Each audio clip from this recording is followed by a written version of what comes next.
देवता सामान्य प्रतिष्ठा। श्री भगवान कहते हैं, अब मैं देव समुदाय की प्रतिष्ठा का वर्णन करूंगा। ये भगवान वासुदेव की प्रतिष्ठा की भांति ही होती है। आदित्य, वसु, रुद्र, साध्य, विश्वदेव, अश्विनी कुमार, ऋषि तथा अन्य देवगण ये देव समुदाय हैं। इनके स्थापना के विषय में जो विशेषता है वो बतलाता हूं। जिस देवता का नाम जो है उसका आदि अक्षर ग्रहण करके उसे मात्राओं द्वारा भेदन करें, अर्थात उसमें स्वर मात्रा लगावें। फिर दीर्घ स्वरों से युक्त उन बीजों द्वारा अंगन्यास करें। उस प्रथम अक्षर को बिंदु और प्रणव से संयुक्त करके बीज माने। समस्त देवताओं को मूल मंत्र के द्वारा ही पूजन एवं स्थापन करें। इसके सिवा मैं नियम, व्रत, कृच्छ, मठ, सेतु, ग्रह, मासोपवास और द्वादश व्रत आदि की स्थापना के विषय में भी कहूंगा। पहले शिला, पूर्ण कुंभ और कांस्य पात्र लाकर रखें। साधक ब्रह्मकूर्च को लाकर तदत विष्णु परमम मंत्र के द्वारा कपिला गौ के दुग्ध से यवमय चरु श्रपित करें। प्रणव के द्वारा उसमें घृत डालकर दरवी कलछी से संगठित करें। इस प्रकार चरु को सिद्ध करके उतार लें। फिर श्री विष्णु का पूजन करके हवन करें। व्याहृति और गायत्री से युक्त त्वदिप्रासो आदि मंत्र से चरु होम करें।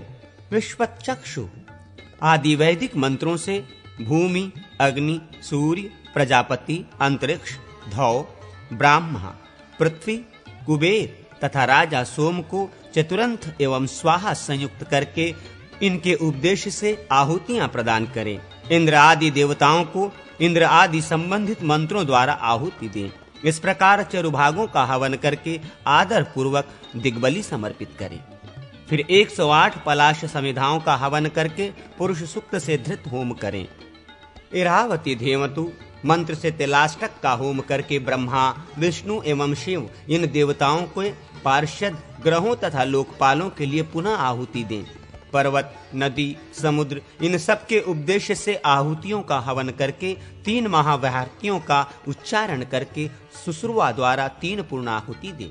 पितामह, वौष्ठ संयुक्त वैष्णव मंत्र से पंचगव्य तथा चरु का प्राशन करके आचार्य को सुवर्ण युक्त तिलपात्र, वस्त्र एवं अलंकृत गौ दक्षिणा में दें। विद्वान पुरुष भगवान विष्णु प्रियताम ऐसा कहकर व्रत का विसर्जन करें। मैं मासोपवास आदि व्रतों की दूसरी विधि भी कहता हूँ। पहले देवाधिदेव श्री हरि को यज्ञ से संतुष्ट करें। तिल, तंडुल, निवार, शामाक अथवा यव के द्वारा वैष्णव चरु सर्पित करें। उसको धृत से संयुक्त करके उतार कर मूर्ति मंत्रों से हवन करें। तदनंतर मासाधिपति विष्णु आदि देवताओं के उपदेश से पुनः होम करें। ओम श्री विश्वेणे स्वाहा, विष्णवे वभूषणाय स्वाहा, विष्णवे शिपिस्विष्टाय स्वाहा, नरसिंहाय स्वाहा, ओम पुरुषोत्तमाय स्वाहा आदि मंत्रों से धृत प्लवत अश्वत्थ वृक्ष की 12 समिधाओं का हवन करें। विष्णु रराटमसी मंत्र के द्वारा भी 12 आहुतियां दें। फिर इदम विष्णु इरावती मंत्र से चरु की 12 आहुतियां प्रदान करें। त्वदिप्रासो आदि मंत्र से धृताहुति समर्पित करें। फिर शेष होम करके 3 पूर्णाहुति दें। युंजत्ते आदि अनुवाक का जप करके मंत्र के आदि में स्वकृतिक मंत्रोच्चारण के पश्चात पीपल के पत्ते आदि के पात्र में रखकर चरु का प्राशन करें। तदनंतर मासाधिपतियों के उपदेश से 12 ब्राह्मणों को भोजन करावें। आचार्य उनमें 13वां होना चाहिए। उनको मधुर जल से पूर्ण 13 उत्तम कलश, उत्तम छत्र, पादुका, श्रेष्ठ वस्त्र, सुवर्ण तथा माला प्रदान करें। व्रत पूर्ति के लिए सभी वस्तुएं 13 होनी चाहिए। गौएं प्रसन्न हो, वे हर्षित होकर चरें। ऐसा कहकर पौंसला, उद्यान, मठ तथा सेतु आदि के समीप गोपथ गोचर भूमि छोड़कर 10 हाथ ऊंचा यूप निवेशित करें। गृहस्थ घर में होम तथा अन्य कार्य विधिवत करके पूर्वोक्त विधि के अनुसार गृह में प्रवेश करें। इन सभी कार्यों में जनसाधारण के लिए अनिवार्य अन्न सत्र खुलवा दें। विद्वान पुरुष ब्राह्मणों को यथाशक्ति दक्षिणा दें। जो मनुष्य उद्यान का निर्माण कराता है वो चिरकाल तक नंदन कानन में निवास करता है। मठ प्रदान से स्वर्गलोक एवं इंद्रलोक की प्राप्ति होती है। प्रपादान करने वाला वरुणलोक में तथा पुल का निर्माण करने वाला देवलोक में निवास करता है। ईंट का सेतु बनाने वाला भी स्वर्ग को प्राप्त होता है। गोपथ निर्माण से गोलोक की प्राप्ति होती है। नियमों और व्रतों का पालन करने वाला विष्णु के सारूप्य को अधिगत करता है। कृच्छ व्रत करने वाला संपूर्ण पापों का नाश कर देता है। ग्रहदान करके दाता प्रलय काल पर्यंत स्वर्ग में निवास करता है। गृहस्थ पुरुषों को शिव आदि देवताओं की समुदाय प्रतिष्ठा करनी चाहिए। जीर्णोद्वार विधि।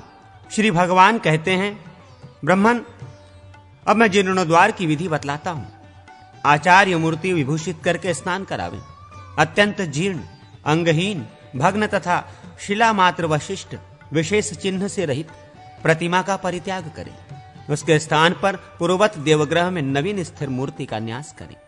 आचार्य वहां पर भूत शुद्धि प्रकरण में उक्त संहार विधि से संपूर्ण तत्वों का संहार करें।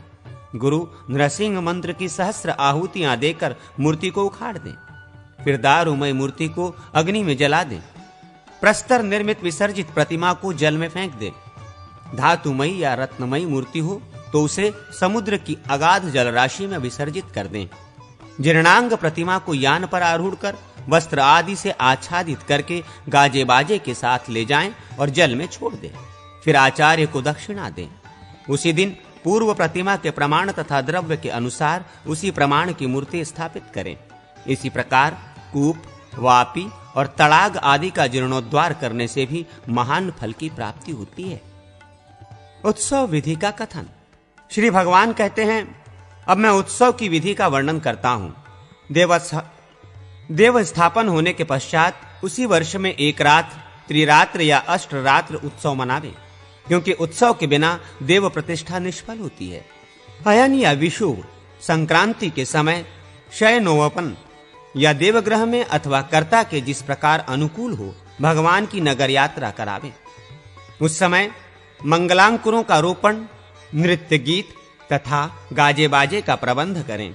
अंकुरों के रोपण के लिए शराव, परई या हंडियां श्रेष्ठ मानी गई हैं। यव, शाली, तिल, मृदुंग, गोधुन, श्वेत, सशर्प, कुलत्थ, माश और निष्वाव को प्रक्षालित करके वपन करें। प्रदीपों के साथ रात्रि में नगर भ्रमण करते हुए इंद्रादि दिक्पालों, कुमुद आदि दिग्गजों तथा संपूर्ण भूत प्राणियों के उपदेश से पूर्वादि दिशाओं में बलि प्रदान करें। जो मनुष्य देवी बिंब का वहन करते हुए देवयात्रा अनुगमन करते हैं, उनको पद पद पर अश्वमेघ यज्ञ के फल की प्राप्ति होती है। इसमें तनिक भी संशय नहीं है। आचार्य पहले दिन में देव मंदिर में जाकर देवता को सूचित करें, भगवान देवश्रेष्ठ, आपको कल तीर्थ यात्रा करनी है। सर्वज्ञ, आप उसका आरंभ करने की आज्ञा देने में सदा समर्थ हैं। देवता के सम्मुख इस प्रकार निवेदन करके उत्सव कार्य का आरंभ करें। 4 स्तंभों से युक्त मंगलांकुरों की घटिका से समन्वित तथा विभूषित वेदिका के समीप जाएं। उसमें मध्य भाग में स्वस्तिक पर प्रतिमा का न्यास करें। काम्य अर्थ को लिखकर चित्रों में स्थापित करके अधिवासन करें। फिर विद्वान पुरुष वैष्णवों के साथ मूल मंत्र से देवमूर्ति के अंगों में धृत का लेपन करें तथा सारी रात धृतधारा से अभिषेक करें। देवता को दर्पण दिखलाकर आरती, गीत, वाद्य आदि के साथ मंगल कृत्य करें। व्यंजन डुलावे एवं पूजन करें। फिर दीप, गंध तथा पुष्पादि से यजन करें। हरिद्रा, कपूर, केसर और श्वेत चंदन चूर्ण को देवमूर्ति तथा भक्तों के सिर पर छोड़ने से समस्त तीर्थों के फल की प्राप्ति होती है।